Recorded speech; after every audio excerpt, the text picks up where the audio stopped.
You know, for a lot of people in the United States, maybe even like most people in the United States, support for Israel is strictly a media literacy problem.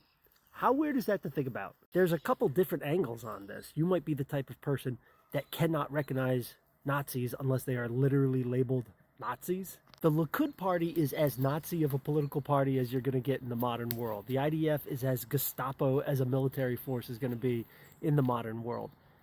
But if you are media illiterate, you can't recognize it because they're not called Gestapo and Nazis, and they're not wearing the symbols of the Gestapo or the Nazis. Or you are suffering from the type of media illiteracy that makes it impossible for you to watch the news critically. You need to understand that a spokesperson for a particular office or institution is always just telling you what it is that that office or institution wants you to believe is true. And they might want you to believe that it's true because it is actually true, but they also might want you to believe it's true because it just makes them look good. It also requires media literacy to understand where your own blind spots are and how to get out of them.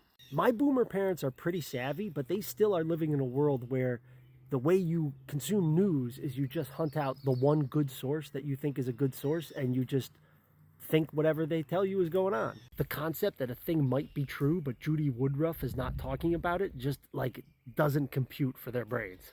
And I'm sure there are people out there who are media literate, do understand what is really going on, are not living under a rock and in a bubble, and still feel excited about the IDF.